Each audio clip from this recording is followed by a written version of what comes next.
A série Vencendo os Vícios é uma série extremamente interessante para mim, foi para mim, tem sido para quem tem acompanhado, porque ela é uma série terapêutica com bases teológicas que nos ajudam aí a nos mover na direção da restauração dos nossos vícios, dos nossos pecados. A propósito, algumas pessoas podem até ficar pensando assim, não, ora parece vício, ora parece pecado. Na verdade, nem toda ação pecaminosa, ela é fruto de um vício ou de um hábito em nós, né? Porque todo vício e toda virtude, não dá para falar de vício e virtude como contrapontos, como verdades antagônicas aqui que se antagonizam, sem a gente falar em habitualidade. Então, o vício é um hábito. A virtude também é um hábito. Você pode realizar um bom ato. Por exemplo, você hoje resolveu, acordou e disse assim, não, hoje eu vou evitar açúcar, hoje eu vou evitar gordura, hoje eu vou evitar, enfim, aquilo que possa atrapalhar a minha saúde. Bem, se você tem esse ato heróico hoje, né? Eu até estava vendo aí um meme de um videozinho de um cara dizendo, né, falando da alegria, né, de se tomar café sem açúcar, né? E que eu acho que é a jornada de todos nós, né? Eu acho que nordestino, a gente tomar café sem açúcar, para mim, assim, não é café, né? É outra coisa. Né? Para quem acostumou a tomar café com açúcar e leite, então... Mas a brincadeira é exatamente essa, que de repente você tem um ato heróico, você diz assim, não, eu vou deixar de tomar açúcar no café, ou eu vou deixar de comer gordura em um determinado dia, ou em um final de semana. Ali a gente não pode dizer que se trata da virtude da temperança. É um ato temperante, mas não é uma virtude de temperança. Temperança é aquela constância no nosso... Para você pensar o que é um hábito moral virtuoso na sua vida, ou um vício que é um hábito imoral na sua vida, pense, por exemplo, naquilo que você normalmente faz. Né? Aqui eu nem falo tanto de uma virtude no sentido moral, mas de um hábito cotidiano, que é você acordar e ter aqueles primeiros, né? Aquilo que faz parte da sua liturgia do cotidiano, né? Você se levanta, aqueles vão, tomam um banho, escovam os dentes, descem, tomam uma xícara de café. A gente faz isso, quem tem esses hábitos matinais ou noturnos, aí é um hábito mesmo, está enraizado dentro de nós. Então, quando você olhar vencer os vícios, é óbvio que um vício é a cristalização habitual de mau hábito. E maus hábitos, né, são hábitos que se contrariam a minha natureza para a virtude e para a excelência, é um pecado. Nem todo pecado é um vício, mas todo vício é uma cristalização de pecados, é uma repetição sistemática de hábitos maus dentro de nós, como por exemplo o vício da ira. Eu posso ter um acesso de ira, um acesso de fúria, isso não me faz um iracundo, no sentido do vício da ira.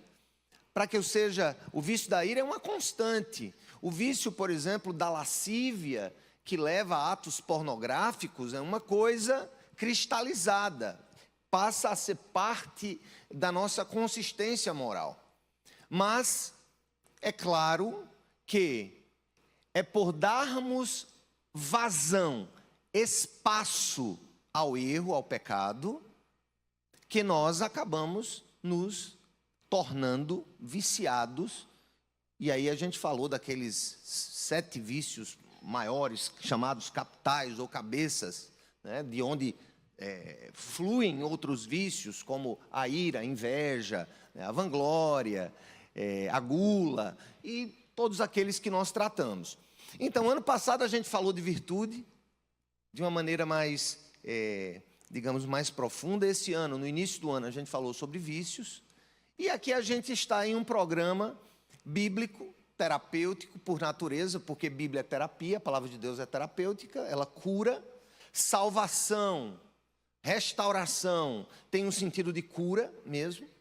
Eu posso dizer que Jesus morreu na cruz para curar a criação. Não tem nenhuma imprecisão teológica no que eu estou dizendo. Jesus morreu na cruz para curar a sua criação doente, toda ela, o ser humano e a dimensão não humana da criação. Cristo morreu por todas as coisas, e nele está restaurando todas as coisas. Paulo vai dizer isso na carta aos Colossenses, e nessa mesma carta aos Colossenses, Paulo vai nos dar também uma informação, uma formação sobre os dois passos finais aí, que nós temos para hoje. Então eu queria que mostrasse aqui para todos nós a tabela do processo de restauração de vícios, tá, na nossa vida. É sempre bom a gente estar revisitando a vida, o coração. É claro que, e essa confusão talvez seja bem provável, que aqui na tradução e na compilação dos passos usou-se aqui eventualmente a palavra pecado, aqui, mas leia-se os nossos vícios mesmo, né? E é claro que a gente tem que vencer os pecados, mas é muito mais fácil, entre aspas, vencer um pecado que nos é eventual, para vencermos algo que nos é habitual. Então pense sempre assim: o que é eventual, o que é habitual. O que é habitual é vício, mas a habitualidade é o somatório de várias eventualidades. E eventual vem de evento, né? São vários eventos, né, que vão ali se somando na vida da gente, que vão se cristalizando como erros. Então a gente viu desde o início da série, foram 6 mensagens, hoje é a 6ª, mas aqui é bom porque a gente faz uma revisitação e todo mundo fica na mesma página. É que o primeiro passo para a restauração, eu vou fazer esse resumo e a gente cai no texto base para hoje. Mas o primeiro passo é o seguinte: é reconhecer que sozinho eu não consigo vencer esses meus pecados e vícios. Eu preciso então cair na realidade da minha impotência e do descontrole que a minha vida, a sua vida, o descontrole que a nossa vida se perdeu ou se deu ao descontrole em uma área. Eu sei que a gente fala pouco disso, por exemplo, mas você diz: não, pastor, isso aqui está tão distante da minha realidade. Eu não uso droga, eu não tenho problema com alcoolismo. Mas olha só, esse é um dos grandes problemas da gente, é não perceber que a nossa vida está fora de controle, por exemplo, em questões de consumo. Em consumismo. O consumismo é um vício que decorre da intemperança, que é um tipo de insaciabilidade existencial que nos acaba fazendo mergulhar em lapsos morais que podem ser habituais. Na hora que a minha vida está sendo controlada pela vitrine de uma loja ou pela necessidade de um testemunho quase aprisionador da minha vida de consumo para o terceiro, para o vizinho, para o familiar, para o amigo, para quem passa na rua, então eu tenho um grande problema de vício. E é um vício moral. Acaba sendo um vício moral. É um tipo de intemperança. É um vício moral. Então eu preciso, antes de mais nada, reconhecer a ingovernabilidade da minha vida em determinada área que me escraviza. Quer seja no consumo, quer seja na comida. Quer seja no sexo, quer seja na inveja. Quer seja na necessidade de se vangloriar e de se validar pelo que os outros acham de mim, até a ira. Então o primeiro passo é o seguinte: eu reconheço que sozinho eu não consigo vencer. Eu reconheço a impotência e a ingovernabilidade da minha vida. O passo 2 já me leva para aquela consciência de que existe um Deus onipotente, e aqui entra a tríade da restauração. Biblicamente, a restauração se dá de maneira tridimensional. É a dimensão própria humana, a responsabilidade humana, a graça de Deus. Na verdade, eu precisaria falar da graça de Deus em primeiro lugar. A graça de Deus, a responsabilidade humana e o apoio dos meus semelhantes. Deus criou uma sistemática de restauração que ela é realmente tridimensional no sentido dos atores envolvidos nesse processo. O Espírito Santo de Deus operando em mim, me dando a graça de Deus, me dá a força necessária para que eu reconheça a ingovernabilidade e o reconheça como aquele que pode restaurar isso. Depois do meu esforço, depois a ajuda dos meus semelhantes. Então nós somos feitos para essa complexa teia de relacionamentos. Aí você diz, qual é o sentido de ser tridimensional? É porque, na verdade, os nossos vícios, os nossos erros, os nossos traumas, eles passam por relações nesse tipo de tridimensionalidade. Quantas pessoas não estão adoecidas na alma por causa de relacionamentos? Ou pela ausência de presenças afetivas, paternais, maternais? Então, nós somos essa complexidade que precisa... E aí vem aquela história, tem gente que acha que dá para viver a vida cristã sem a igreja. É você, Deus, igreja não. Como assim, meu amigo? O processo terapêutico do Espírito Santo ocorre dentro do corpo de Cristo. Ah, mas ele é doente, ele é cheio de problemas, mas foi ali mesmo que Deus escolheu para nos curar. É o corpo de Cristo, são os relacionamentos. Então essa coisa, essa temática de uma vida sem a vivência coletiva é uma falácia. Talvez seja uma das principais razões para a queda de tanta gente. Essa tentativa de viver sozinho, algo que foi feito para se viver coletivamente. Então vamos lá, eu não estou me detendo, eu estou só trazendo aqui os passos, né? Então eu reconheço que não dá sozinho, eu preciso do Senhor para me ajudar. Do terceiro passo, aí aqui a minha vontade, ela passa a se tornar serva da vontade de Deus. Estudamos isso em Romanos, na carta aos Romanos, capítulo 12, né? Que a vontade de Deus é boa, perfeita e agradável. Também é tridimensionalmente, enfim, saudável para a minha vida. Ela é boa, a vontade de Deus, ela é perfeita, ela é agradável. No passo 3, então, eu entrego a minha vontade à vontade do Senhor. No passo 4, aí eu passo por um processo que é talvez um dos mais difíceis, dentro dos 4 primeiros passos, que é o reconhecimento das traves que existem nos meus olhos, dos meus pecados e vícios. Quando eu não passo por essa fase, eu não consigo avançar, tá? E aí é o seguinte, a gente tem que deixar de ser catador de cisco, né? E a gente precisa estar atento aos nossos próprios problemas, os nossos próprios erros, as nossas próprias virtudes, mas especialmente os nossos vícios, né? Os nossos erros, os pontos cegos da nossa alma. No passo 5, então, eu confesso a Deus e aos meus irmãos os meus pecados. Então, a cura que vem pela fala, pelo compartilhar do erro. Então, isso pode até ser usado nos novos métodos terapêuticos, né, contemporâneos. Mas isso tem uma raiz teológica, metafísica, revelada por Deus, né, desde sempre. Então, confesse o seu pecado a Deus e aos seus irmãos. Esse é o passo 5. No 6º passo, eu me humilho perante o Senhor, reconhecendo o seu poder e minha limitação. Eu quero só voltar para o 4 para lembrar o seguinte: na hora que eu reconheço os meus pecados, eu faço um inventário. Porque o meu pecado afeta a Deus, afeta o próximo, afeta a mim também, mas afeta a Deus, afeta o próximo. Então, o inventário moral, ele é imprescindível, porque lá na frente a gente vai ver que a reparação do dano que eu causei com o meu pecado é parte da minha restauração. Não tem essa de só dizer, eu reconheço, me perdoe e tal. Não, há reparações a serem feitas. É o que eu sempre digo a pessoas que avaliam o seu pecado, se arrependem dele, voltam ao caminho da normalidade, mas deixaram um rastro de dano na vida das pessoas. E não é chegar e dizer assim, está tudo bem, Deus me perdoou, e agora, né, a vida volta ao normal sem ajustes e sem reparações. Não, isso é uma outra ilusão. Não existe esse automatismo.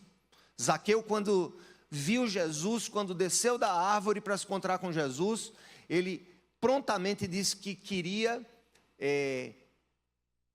compensar, restaurar os danos que cometeu às pessoas em sua vida como fiscal de tributos, cobrando indevidamente das pessoas. E ele se propõe a restaurar. Então vamos lá.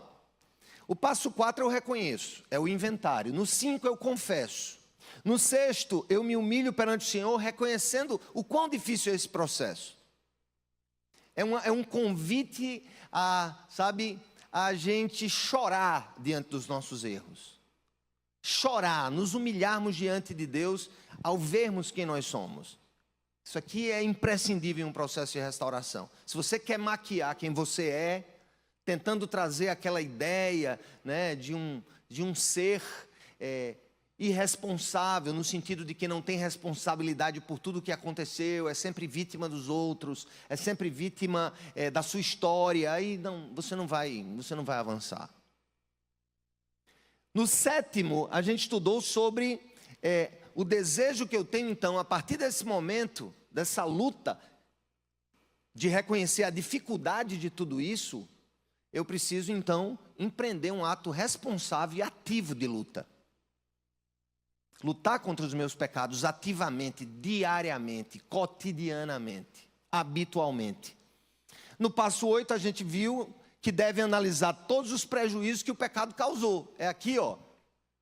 No passo 4, eu reconheço o pecado. No 8, eu avalio os prejuízos que causou o meu pecado. Eu vou dar um exemplo aqui para cair todo mundo na mesma página. É o cidadão que adulterou, por exemplo. Ele pecou contra o seu cônjuge. E se arrepende verdadeiramente. E a gente há de reconhecer que Deus muda corações nesse aspecto. Mas, de repente, o cônjuge que foi vítima do adultério, ele pode até perdoar, mas perdoar é uma coisa, readquirir confiança é outra. Esse é o prejuízo que tem que ser compensado todo dia. Todo dia. Que dano eu causei? Ah, meu irmão, me perdoa qualquer coisa. Isso, não, peraí, qualquer coisa aí não. Há um dano, pecado gera dano. O salário do pecado é a morte, mas o dom gratuito de Deus é a salvação em Cristo Jesus. Nós temos esperança? Tem. Mas o passo 8 me ensina que eu preciso analisar os prejuízos que eu causei e tentar, na medida de todas as minhas forças, resolver isso. Ô, cara, me perdoa aí porque eu não paguei a conta. Não, beleza, cara. Pagou no prazo, beleza. Aí, pronto, o cara toma a gastar em outra coisa. E o credor ali, né? Ei, peraí. Eu perdoei pelo seu atraso, eu não perdoei a dívida. Então, se a gente não viver a dimensão reparadora, a gente não está em restauração. Então, a gente cuidou de muito dependente químico até hoje. Eu era mais envolvido ativamente nesses processos.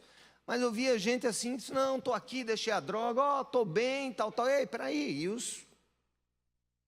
e o rastro de destruição que você causou e as dívidas que você fez outras pessoas fazerem em seu nome, você está ao menos preocupado em supri-las? Então não há que se acreditar em restauração real da vida, se não se há o desejo de reparação. O verso 9, ou o passo 9, preciso reparar todos os prejuízos que o meu pecado causou. No 8 eu reconheço, no 9 eu resolvo. No 10 eu reconheço que não sou forte e que preciso perseverar. Aí entra a perseverança em todos os outros passos que já vieram. Isso aqui é um loop, viu, gente? É um loop. A gente divide em passos, mas isso aqui é para você estar revisitando toda hora na sua vida, colocar na geladeira. No 10 eu reconheço que não sou forte, não é isso? E que preciso perseverar lutando. E aí eu vou para um texto, Colossenses 3,16, diz assim, ó, vamos ler? Vamos ler, irmãos? Juntos, né? Vamos juntos. Que a palavra de Cristo habite plenamente em vocês. Ensinem e aconselhem uns aos outros com toda a sabedoria. Cantem salmos, hinos e cânticos espirituais a Deus com gratidão no coração. Verso 17. Tudo o que fizerem, seja em palavra, seja em ação, façam-no em nome do Senhor, dando graças a Deus, Pai, por meio dele. Eu quero focar no início do verso que nós lemos, quando diz que a palavra de Deus deve habitar em nós. Há traduções que falam, habite ricamente em vocês a palavra de Cristo. Habitar. Como é que a palavra de Deus se faz habitar em mim? Se eu for pensar no ponto de vista do fenômeno espiritual, Deus está dentro de mim, amém, o Espírito Santo está dentro de mim, amém. Mas o habitar da palavra de Deus em mim tem uma dimensão cognitiva, reflexiva. É do que eu me encho, de que verdades e valores eu me encho. Eu vou dizer uma coisa para vocês. Nós somos, em um certo sentido, fruto das nossas leituras, informações, percepções, imagens guardadas, memórias. Todas essas coisas, elas determinam fortemente como eu sinto as coisas, ou o que eu sinto, e, mais ainda, como eu me comporto. O comportamento acaba sendo fruto de emoções. E essas emoções são frutos de pensamentos. E aqui pensamentos, eu quero falar de pensamentos sob um ponto de vista amplo, daquilo que eu encho a minha mente. Quando a gente vê a palavra coração na Bíblia, dá essa ideia anatômica, né? De ser o coração no sentido do órgão. O coração tem uma profunda ligação com a mente humana. Como é que eu então percebo a importância de que essa palavra de Deus, ela seja, a minha vida seja encharcada dela, esteja cheia dela. Porque na hora que eu passo por experiências na vida, eu acesso no meu arsenal de memórias sobre a verdade de Deus, e aquilo vai me fazer tomar decisões importantes na minha vida. Em uma geração extremamente emotiva, emocional, extremamente experiencial, especialmente apaixonada por dopamina, por serotonina, louca por experiências sensoriais, rápidas, gratificações imediatas, que são dadas geralmente, né, pelo consumo desenfreado de comida, o acesso irrestrito de conteúdo sexual, que é muito comum nos dias de hoje. Eu ouso até dizer que mesmo as pessoas mais simples nos tempos de hoje comem muito melhor do que os reis em outras épocas.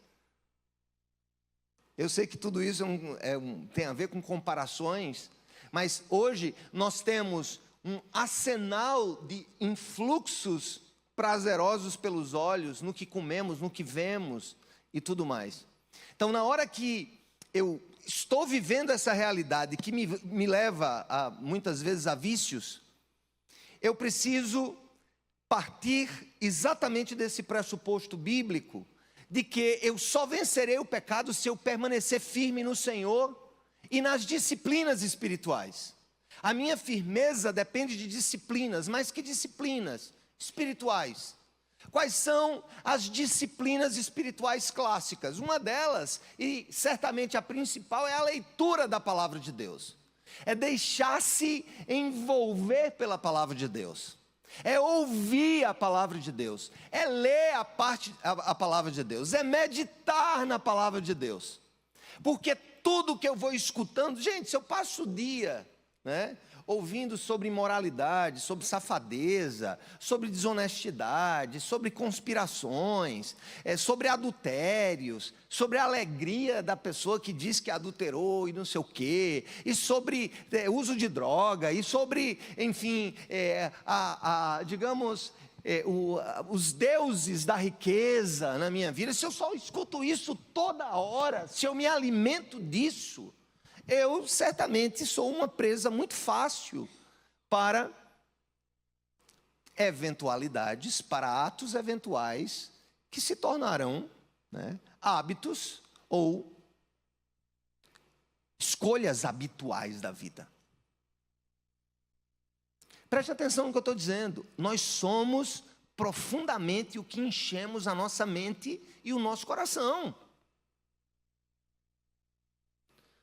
Eu já conheço a Bíblia. Não, beleza, mas isso aqui é como pão. Você come, você deixa de comer pão no café da manhã porque já comeu pão na vida? O gosto do pão se renova toda vez que eu como pão. E eu já sou um cinquentão comendo pão. E como com o mesmo prazer, né? Talvez até maior, tendo em vista a efemeridade da vida, hoje do que antes. O fato que se põe para nós é que Paulo está dizendo que a palavra de Deus, voltemos para o texto, habite ricamente. O que é algo que deve habitar ricamente em mim? É abundantemente, valorosamente dentro de mim.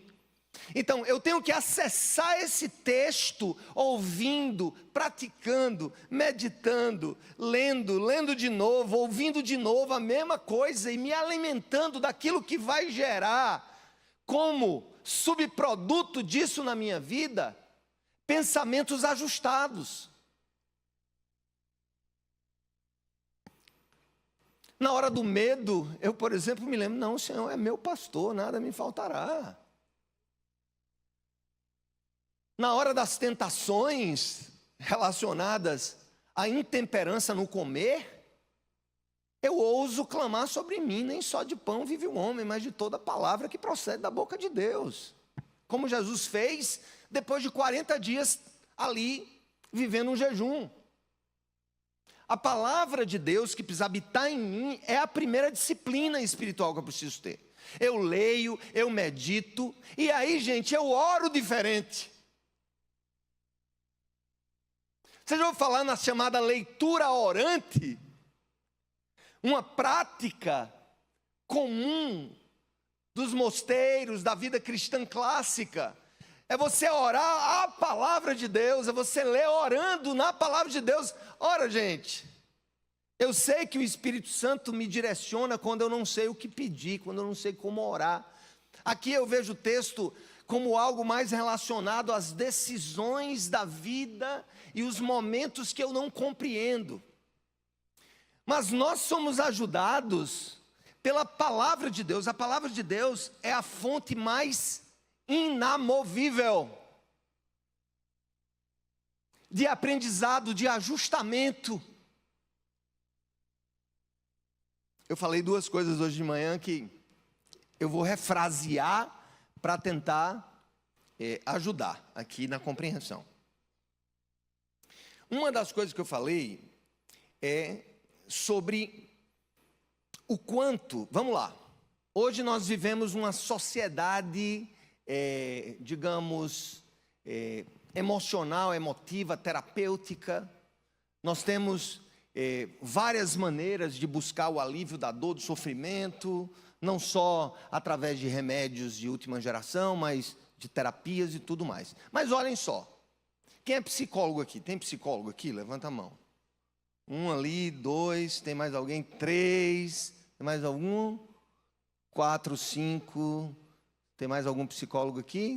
6 lá na galeria. Estudante de psicologia? Tem, 7, 8, vamos lá.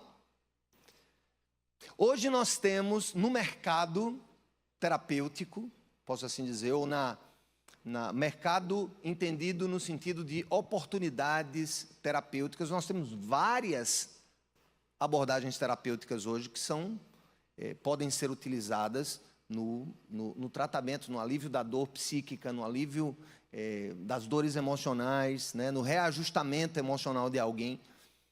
Mas percebam, toda psicoterapia ou toda terapia lato sensu, ela tem uma teoria psicológica prévia. Certo? E toda teoria psicológica prévia, ela tem uma filosofia prévia, que vai informar a teoria. Porque toda teoria, ela parte de pressupostos. Ou seja, ninguém vai aqui, por exemplo, desconsiderar o quanto Freud, por exemplo, ele bebeu muito do pensamento de Nietzsche. Ele bebeu muito de um existencialismo ateu. Então, ele cria toda a sua teoria, ele desenvolve uma teoria psicanalítica, e essa teoria psicanalítica, a despeito dos seus mais variados ramos, ela tem uma terapêutica, prática, uma psicoterapia. Hoje, na moda está a chamada terapia cognitivo-comportamental. Então, você tem o TCC como terapia, como psicoterapia. Mas você tem toda uma teoria que foi desenvolvida pelo seu fundador lá atrás, pelo Aaron Beck. Que se você ler alguns livros aí de introdução a TCC, ou de, enfim, até mesmo da prática psicoterápica da TCC, você vai ver que há um quê de estoicismo, que é uma corrente filosófica. Por que eu estou dizendo isso? É porque, se nós não tivermos uma filosofia de vida muito clara, que embase as minhas decisões, eu vou ter como efeito dominó a quebrar o meu caminho de restauração. Por quê? Porque eu vou me alimentar do que eu escuto, do que é corrente, do que é usual hoje, do que está de maneira mais ampla na televisão, no rádio, na literatura, na cultura popular. Aqui eu volto então para: eu só venço o vício se eu permanecer firme nas disciplinas espirituais, e das disciplinas espirituais, a palavra de Deus, enquanto teoria do tudo, enquanto cosmovisão ampla, que envolve todas as facetas da vida humana, da criação, do problema da queda e da restauração do cosmos que está prometida, isso aqui deve informar a minha maneira de teorizar as prioridades da minha vida e de como essa teorização me leva à prática. Eu vou dizer uma coisa para você. Se eu considero teoricamente que a pornografia não é nenhuma falha moral, mas é uma expressão dos meus instintos e dos meus impulsos sexuais, então pronto. É óbvio que eu vou consentir com o ato, eu vou consentir com o vício. É óbvio que eu vou consentir com o vício. Agora, se eu entendo biblicamente a dignidade do corpo como uma filosofia que informa, uma teologia que informa quem eu sou enquanto ser humano, a beleza do meu ser, do meu corpo, para o qual eu fui criado, então eu começo a construir teorias para a minha vida que são compatíveis com essa filosofia macro de vida. No final das contas, gente,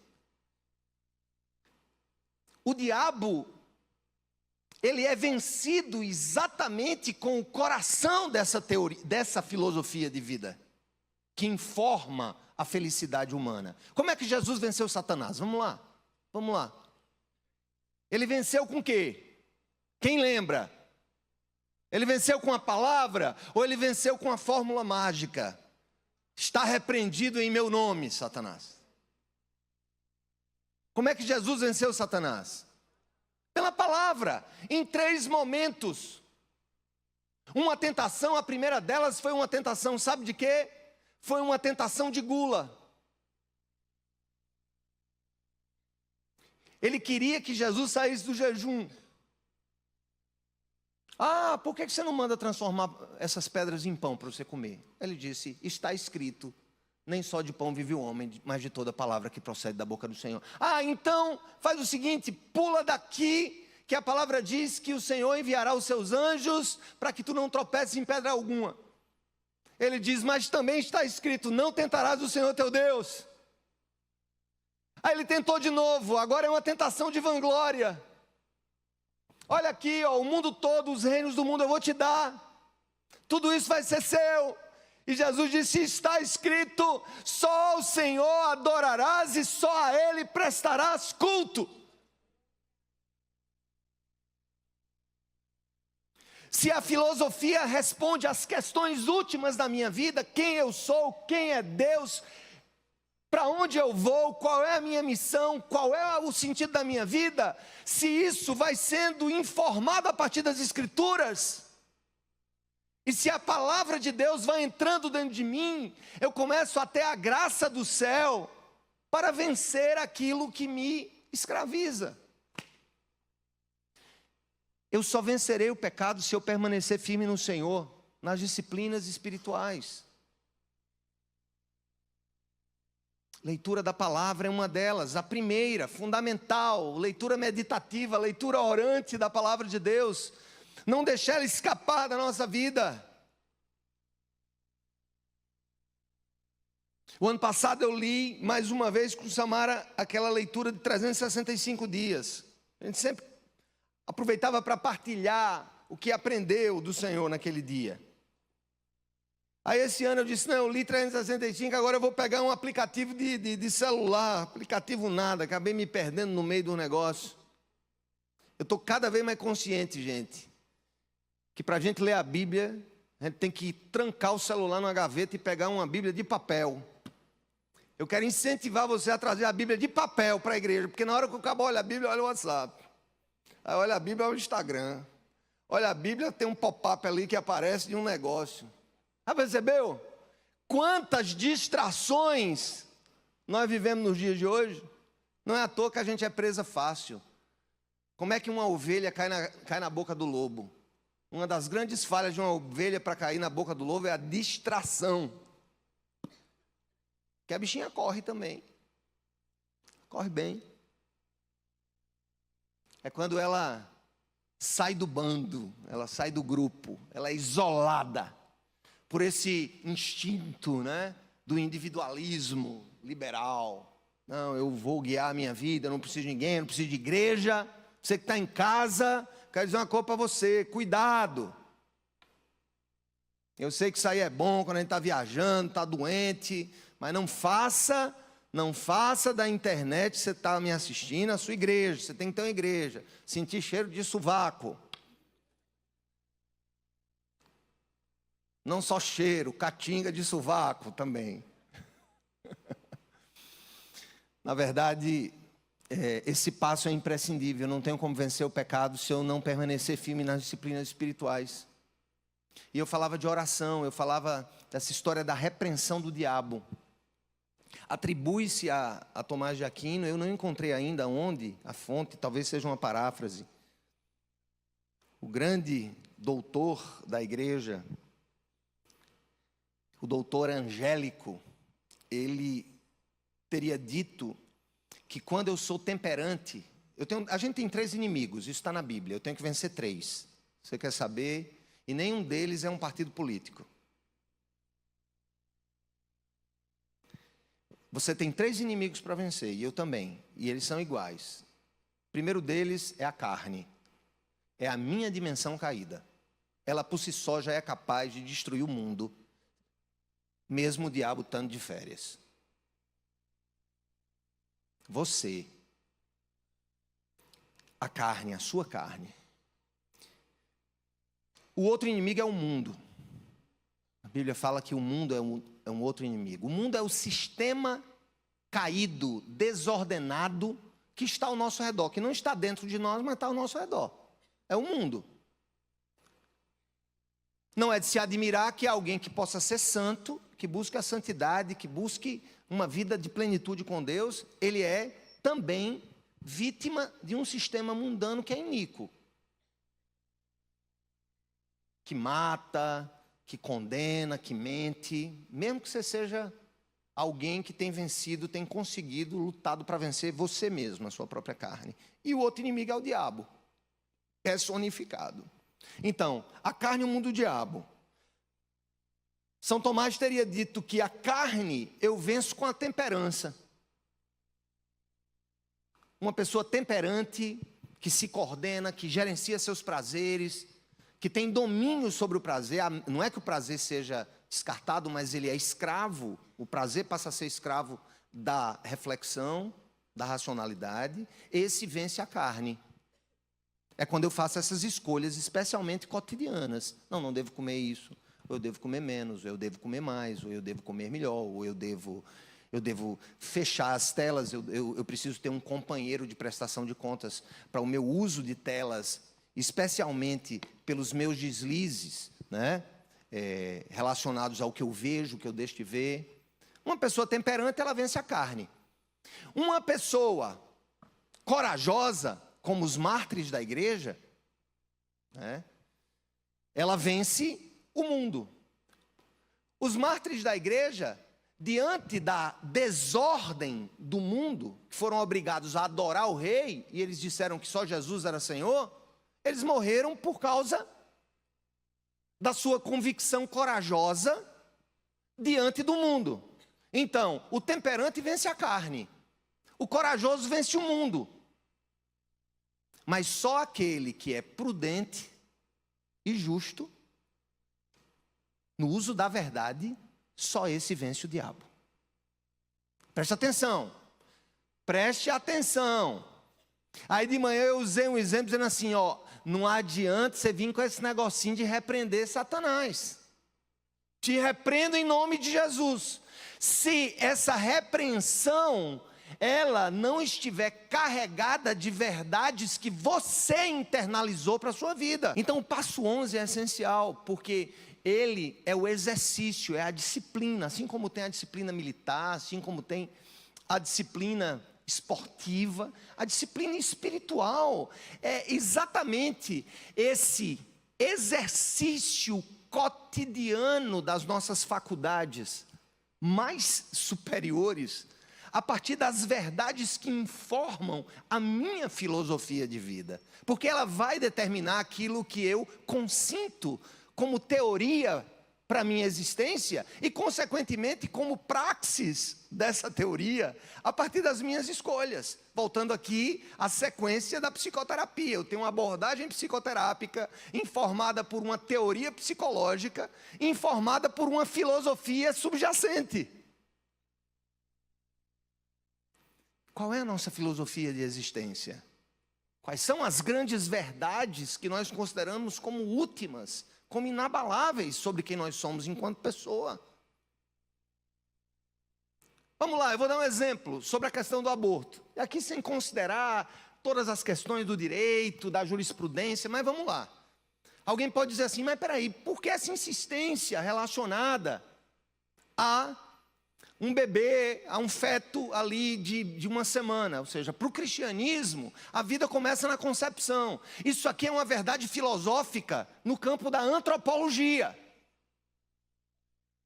Nós entendemos, a partir do texto bíblico, que Deus nos dá nome, Deus nos cria ali no momento da fecundação. Para o cristianismo não tem esse negócio de viabilidade fetal.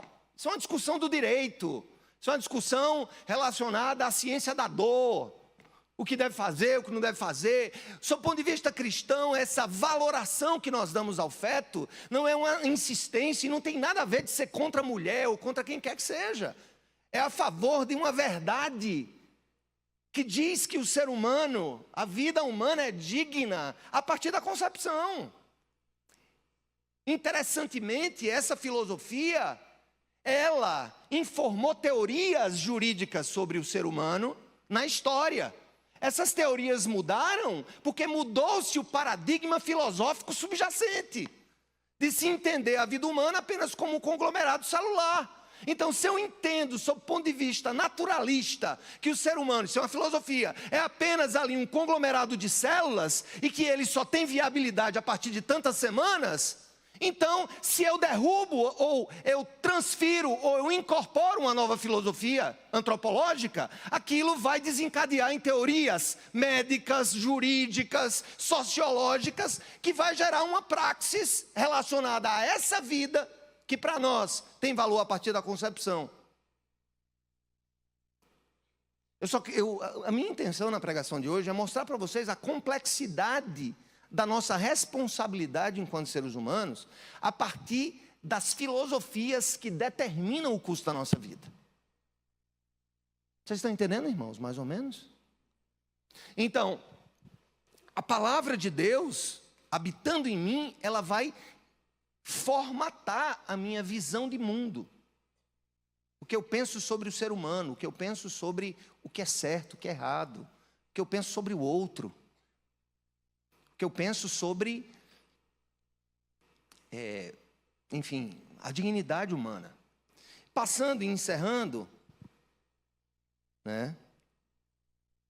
Eu quero botar o último texto da série, do passo 12, para a gente encerrar aqui. Eu acho que Paulo aqui, ele fala de maneira figurativa, meio que crítica. Porque qual é o contexto da carta aos Gálatas? Os Gálatas estavam cedendo da fé pura na intervenção graciosa de Deus sobre a história. Eles estavam trocando a graça da cruz pelo retorno às obras da lei judaica. Esse é um dos pontos. Então, eles, na verdade, os Gálatas, é como se eles estivessem tentando demonstrar uma espiritualidade voltando aos rudimentos da fé. E aqui Paulo vai meio que fazer aquela crítica. Talvez ele tenha usado aqui um certo cinismo. Quando ele diz assim, no capítulo 6, verso 1. Irmãos, se alguém é surpreendido em alguma transgressão, ele está falando do outro, do erro do outro, do pecado do outro, do vício do outro. Vocês que são espirituais, entende aqui? Vocês são espirituais. Vocês que estão aí sendo tentados por um novo evangelho, né? Devem restaurá-lo com espírito de mansidão. Cuide-se, porém, cada um de não ser tentado a si mesmo. Na verdade, o que é que Paulo está nos ensinando é o passo 12. É como alguém que vive a dinâmica terapêutica desses passos deve agir com o próximo, né? Que é o passo 12. Volta lá ao passo 12. O passo 12 diz o seguinte: eu devo olhar o caído com misericórdia. Eu devo olhar quem está caído com misericórdia e proclamar a mudança de vida em Jesus. Ele vai dizer que nós devemos restaurar o outro com mansidão. E aqui a gente vive, no passo 12, também um problema sério de desvio para os polos, para as pontas. Em uma sociedade individualista em que a nossa própria identidade, para o resguardo da nossa intimidade, né? Esse direito à intimidade que as pessoas têm, nós corremos o risco de, diante dessa realidade de que não devemos nos meter na vida de ninguém, tá? O que é que a gente faz? A gente abandona a necessidade dessa dimensão fraterna da fé cristã, onde eu sou responsável por repreender mansamente, com amor, aquele que é ou que está vivendo algum pecado. Então, quais são os extremos que a gente tem hoje? De um lado, essa intervenção, às vezes desrespeitosa na vida do outro, tá? Em nome de autoridade espiritual, e aí eu desrespeito, eu chafurdo a vida da pessoa, eu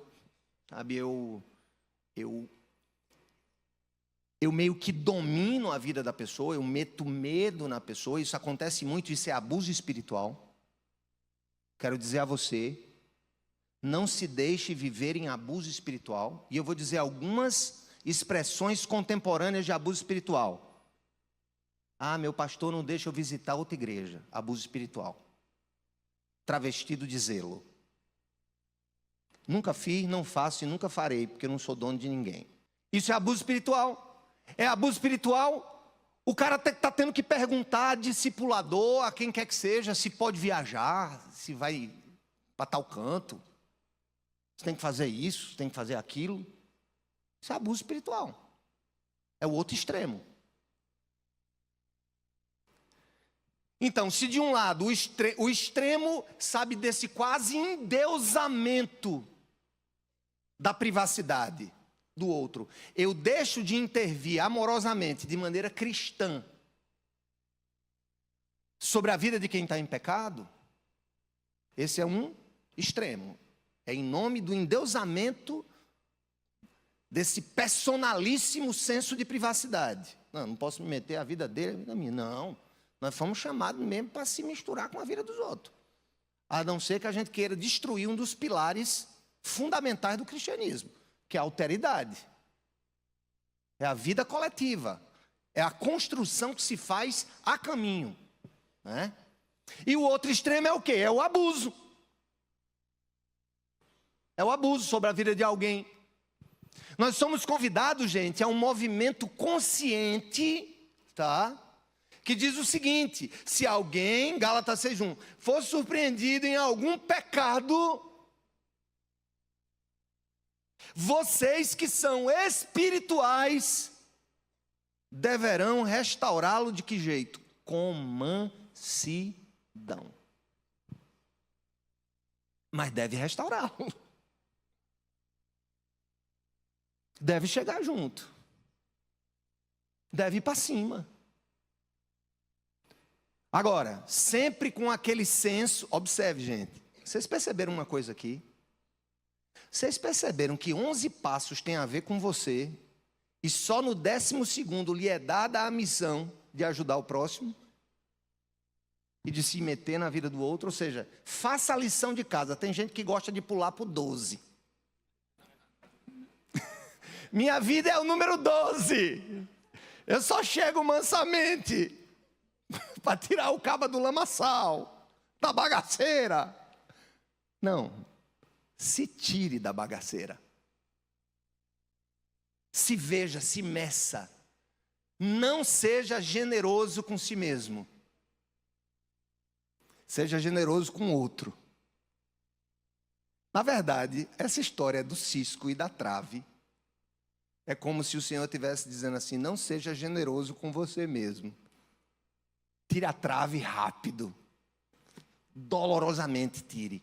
Seja generoso e manso ao tirar o cisco. Como é que eu tiro o cisco dos olhos dos outros? Na tapa? Deixa eu ver o cisco. Tira esse cisco aqui para ir. Pá. Não, não é assim. Peraí, deixa eu ver. Peraí. Não, tá aqui, peraí. Não é assim? Não é assim que a gente faz? Ou não? Observem que a metáfora do cisco e da trave é como se Deus estivesse assim: seja manso ao abordar o outro, mas aborde. Mas seja implacável com o seu pecado. Seja implacável com o seu vício. Porque você o conhece. Você sabe. Você só precisa de uma dose maior de autoavaliação. Então, nesse processo, gente, a gente encerra hoje a série Vencendo os Vícios. Mas é a série que a gente está encerrando. Não é o nosso programa de formação espiritual da igreja, que começou em julho do ano passado, em agosto do ano passado, no estudo das virtudes, perpassou o início desse ano com o estudo dos vícios capitais. Agora a gente viu um processo terapêutico. Entramos agora na série de férias, que é uma série mais livre. Em agosto a gente retorna, né, com questões cruciais da vida.